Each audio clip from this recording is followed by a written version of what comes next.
Yay! One for everyone? No, just One microphone to rule them all? It's just hers, but... But we'll share? Hi. I'm Bob. Hi, Bob. Would you mind just holding it so it's Aha! Like I'm doing an interview or something. Yes. Hi, I'm Bob Goodman. I wrote the script for this thing. Hope you like it. Questions? So how hard was it to adapt this from the comic? It was a lot of fun to adapt it from the comic. The comic is kind of a smaller story than the one that's in the movie. My main job, or one of my main jobs when I was hired to do this, was expand it to a full 70, 75 minute movie, whatever it is, I'm not even sure. But the good news is there was great source material to start from. It's a very strong story, and there were opportunities there to find those areas to flesh out and expand. I kind of had to add subplots and add, okay, well, what's going on with Clark and Lois, and what's going on with Supergirl, and not that that's not in the book at all, but to expand it, flesh it out, and build sort of full movie subplots out of each of those things. But it's every time you do an adaptation or an original thing, each one has its own challenges, each one has its own special requirements. But it's always a blast. It's a lot easier than facing the blank page. Did any of the cast influence how you wrote the characters? The cost. The cast. Oh, the cast. Oh, the cost. I'm so sorry. Where are you from? Australia. Australia. I've been to New Zealand. I've been to Australia, but I have to get to Australia. You do? I do. Yeah. Oh, because New Zealand. I like New Zealand. No, New Zealand's gorgeous. It was Australia. really beautiful. The cast wasn't decided until long after the script was done. So you didn't make any changes? I didn't. I don't know if anyone else sort of further down the pipeline. At that point, the script is in the hands of Andrea Romano, the voice director, and James Tucker, the director and supervisor producer of the project. So if it happens that they were in the recording booth, and it, as good a job as I do, it's never going to be perfect.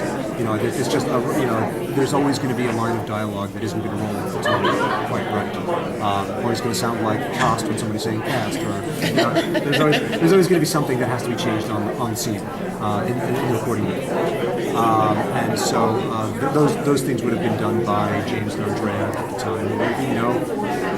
We're all a very collaborative team of people, so if an actor has a good idea, that's going to be incorporated too. I will say that the script you'll see tonight is mostly what I wrote when I handed the script in. There's a line of dialogue here and there. I go, oh, they changed that, or a little bit that maybe got caught up for time. Oh, they didn't do that thing that I put in there. That shtick, and but you're going to see the movie I wrote. Yeah, it's anyone? Anybody else? Bueller? What do you think of? What do you actually think of the cast? That put on the screen? I think this cast is awesome. I think we couldn't have been luckier. To a person, Matt Bomer brings something to Superman that I haven't heard before. He's great. He brings both that sort of power and that confidence, and yet a vulnerability and a humanity to the character that's really important for the story that you're going to see. It's Superman's Clark's human side, his relationship with Lois are really important to the story you're going to see in the movie, and he brings that personal relationship side to it. Stana Katic, oh my God, could not have been a better Lois Lane. She is Lois Lane. It's just the spunk, the confidence, the badassness, the take no BS from anybody, the smarts, the go-get-itness. She is Lois. Molly Quinn, just an incredible Supergirl, and Karen, the differences between those two, and how much she's all going through, and again, that sort of combination of power and vulnerability. John Noble as Brainiac. I would never have thought of John Noble as Brainiac in a million years. If you asked me to write, okay, the top 1,000 people you would think of to cast as Brainiac, John Noble would never come up on that list. And he's awesome. He one of the things that I was actually worried about when I picked up this project to adapt it was, I looked at the comic book, and to his credit, Jeff Johns found sort of a new place to go with Brainiac, that he was so buff that he's like, suddenly Brainiac's never been a muscle man before. And I was worried. It's like, okay, he's got to have the intelligence too. He's got to have both sides, Now he's like muscle and machine, and you got to make sure you don't lose the machine side. And John Noble brings such intelligence and such, cold, calculating precision to Brainiac that I had nothing to worry about. He's great. And one other name I'll shout out, and I apologize that I don't know the whole cast off the top of my head, but my buddy Dietrich Bader, who was Zeta, the Zeta Project, which is the show that I created, and he was my buddy for the 2 years we did that show. He has a part in this as Lombard. It also just does a fantastic job. What else we got? Upcoming projects. Can you talk about any of them? Well, the big thing on my horizon these days is Warehouse 13. We are starting writing our 5th season on that show. We're actually still waiting officially for a 5th season pickup, but we're getting some scripts written in the meantime. And it's, I don't know if you've seen the show, but it's a big, exciting, fun, romping show.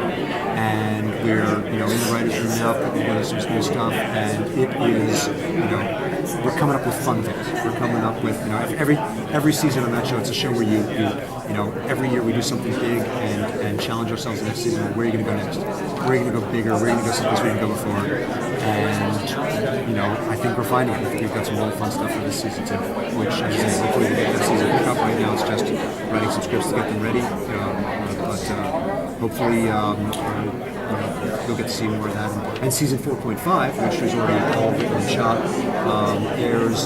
premieres April 29th. So, everybody watch it, tell your friends to watch it, get the ratings, and then we'll get that season 5.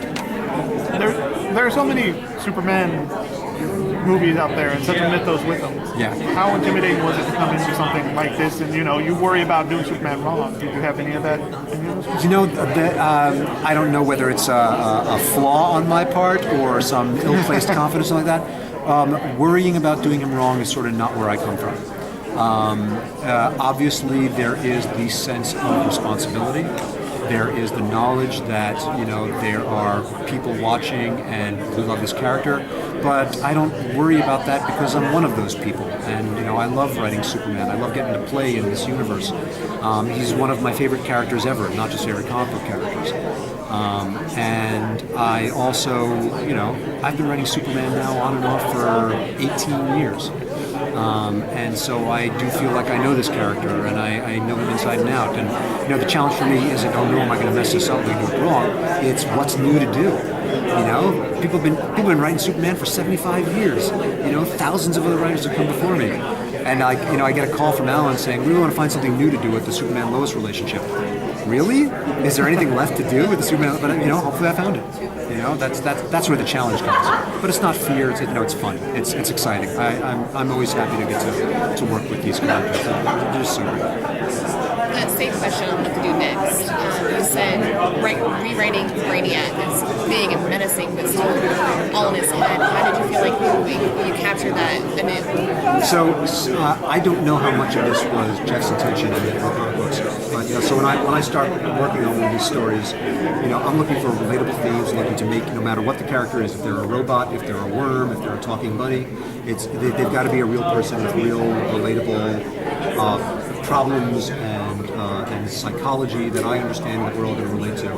And looking at Brainiac, he kind of seemed to me like the ultimate geek collector. He's like, that thing in, which is the second Toy Story movie about the guy who keeps the toys in the shrink wrap, keeps the toys in the box. That's Brainiac, right? He's got to bottle his cities and keep them, perfect, so that, he's kind of OCD. He can't handle the reality of the world, and how he can control it. He can handle it if it's something that he can bottle and control and keep it his own little perfect version of a shelf of all these planets. And so I found a guy I can relate to because I'm a little of that, and that I think a lot of the audience can relate to because a lot of us are a little like that. And so it's like hopefully I found a guy in this sort of big, horrible, galaxy-destroying supervillain, a kind of a geek that we can all relate to. So, let me know what you think. You just made Brainiac the geek next door. The geek what? You just made Brainiac the geek next door. The geek next door. Yeah, there you go. I like it. That's right. Anyone who has an extra question, you have to tell the teacher in the classroom. Girl in the back? I don't have any questions. I think everyone else agrees. Okay, I agree. Everyone did a great job asking questions. I'm just your cameraman. You're the camera guy. I got that. Okay. Is there anything you think now that you know who the cast were and how it's come together. Yes. Is there anything that you think now, you think back, should I, maybe I should have done this? Something you should have done differently to get it past. I do understand her.